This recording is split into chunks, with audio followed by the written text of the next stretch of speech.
The movie is about a young boy named Vitus, who is a prodigy at playing the piano and doing mathematics. By the time he's 6 years old, tests have proven that he has an IQ of 180. His British-born mother, Helen, wants her son to become a famous pianist, and she drives him quite hard to practice all the time. Dad, Leo, is a bit of a wizard himself. He has designed a new type of hearing aid that is poised to lift up the financial fortunes of his company. Naturally, given the detailed work of the project, he has little time for his son. Not only does Vitus possess a highly advanced musical sense, but his sense of hearing itself is augmented, almost to superhuman levels. This is proven when one day he tries on the sensitive directional microphones in a headset developed by his father, Leo, the hearing aid inventor. One day, Mama Helen is called to Vitus's kindergarten, where she's informed by the head teacher that her son is way ahead of the other kids in terms of studies. Given his exceptionally genius mind, Vitus finds it difficult to fit in with his classmates. The head teacher recommends Helen enroll Vitus in a boarding school instead of kindergarten. Just then, Helen gets a call from her husband Leo and learns that he got promoted at work due to his newly developed technology-friendly hearing aid. Rejoicing in happiness, Helen promises her son Vitus that he doesn't have to attend kindergarten anymore, as they will now have enough money to hire a private babysitter for him. Sadly, this is bad news for our young genius. He is constantly told what to do by his parents, who are mostly busy at work. Even as a young boy, he feels trapped at his home, not being able to play or act like a normal kid. The only wish Vitus longs to be fulfilled is to be like other kids. That night, his parents leave him with a new babysitter named Isabel, who is only a few years older than him. Vitus wants to be left alone as he's already irritated by the fact that his parents do not have time for him. Regardless, the sweet-natured Isabel sits by his side silently as he reads a bedtime story to himself. We learn that the boy's only refuge is his eccentric grandfather, the one person whom he fully confides in. The only one who gives the young Vitus the freedom and the space he needs to be himself truly is his grandfather, who endlessly putters around in his tool shop and still nurtures a lifelong dream of becoming a pilot. In the next scene, we see Vitus and his grandfather getting ready for a house party. It is his father's party to promote the newly launched hearing aid. Vitus is too reluctant to dress up for the event, but gives in when his grandfather lifts his spirits with some playful tricks. At the party, one of Leo's colleagues is skeptical about the new hearing aid, so the colleague constantly ridicules Leo's work, confidently saying that the product will soon fail in the market. However, Leo is optimistic and assures him that the demand for the hearing aid will soon boost. The colleague goes on to doubt Vitus's piano skills. He picks up some sophisticated lyric sheets from the boys' practice table and exclaims that Vitus wouldn't be able to play such a complex song. However, his doubt is cleared when Leo and Helen have their son play the piano to showcase his exceptional talent despite Vitus's rebellion. In the next scene, the guests, including the mean colleague, watch our prodigy play the piano as they stand in awe. Later, one of the guests recommends Helen recognize her son's talent and foster his skills. He notes that Vitus is a special child, so he needs to go to a special school, such as a private music academy. Meanwhile, our little boy is tired of the unknown people surrounding him. He scoots under the curtain and hides away from the crowd. He then puts on one of his father's hearing aids, takes out his little binoculars, and watches the guests from his hiding place. He can clearly hear and see what people are talking about at that moment. Taking advice from their guests, Leo and Helen decide to enroll their son in a private music academy. Initially, the institution rejects the little boy since he's too young to get admitted. But thanks to Vitus's exceptional piano skills and intelligence, the school's administration decides to enroll our prodigy. Understandably, Vitus isn't happy about the decision. Later that night, he refuses to come out of his room as he wants his old piano teacher to continue giving him lessons. Once again, his mood is uplifted when he spends some quality time with his grandfather at the old man's tool shop. The duo works on some furniture, and Vitus's grandfather shares his dream of flying, or more specifically, being a pilot one day. They then make makeshift wings, which Vitus wears and plays around with. His grandfather also teaches him how to use a saw and cut wood. While Vitus is doing so, Helen suddenly appears at the scene and runs toward her child worriedly. She scolds Vitus for playing around with dangerous tools such as the axe and asks him never to touch it. The poor boy sadly obliges his mother. As days pass by, Vitus is left alone with his babysitter, Isabel, while his parents are busy at work. Due to this, he grows a close friendship with the young girl, who dreams of becoming a rock singer one day. Most evenings, they spend dancing and singing around the house, Isabel with the mic and Vitus at his piano practice table, jamming to his favorite tunes. One night, when his parents are late, Isabel and Vitus end up drinking a whole bottle of champagne, causing them to pass out. When Leo and Helen return home, they are shocked to find the kids in a drunken state.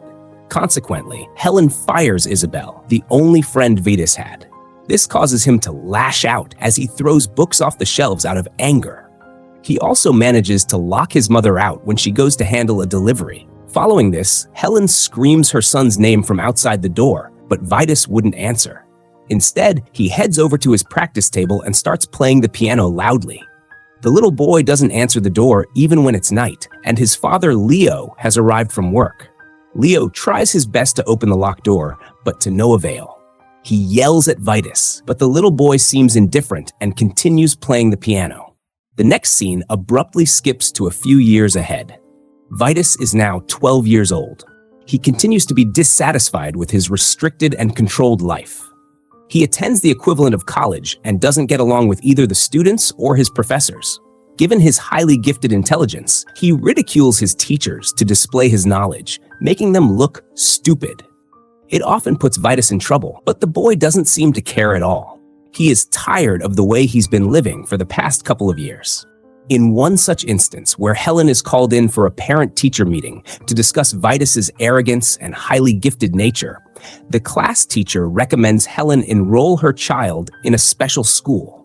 Helen knows her son is bored as he is not sufficiently challenged with a regular high school curriculum at age 12, but she and Leo also don't want to send him to one of those special schools, which she calls zoological gardens. So she decides for Vitus to take the school-leaving exams so he can join the university. In the next scene, Helen continues to torture her son by making him practice piano every day for hours, that too against Vitus's will. It is evident that Vitus hates this chore of the day and only wishes to be normal like others instead of being a piano prodigy. One day, Helen takes Vitus to meet a world-famous pianist named Gina. But the meeting doesn't go as planned when the young boy refuses to play in front of Gina, insulting her. Later, while on the way back home, Helen yells at her son for not obeying her orders and reminds him that there are a lot of kids who would do anything for an opportunity like this. Unwilling to continue with things as they are, Vitus devises a sly scheme that enables others to see him as a normal boy rather than as a prodigy. For this, he fakes a head injury by pretending to have jumped off the balcony with his grandfather's makeshift wings.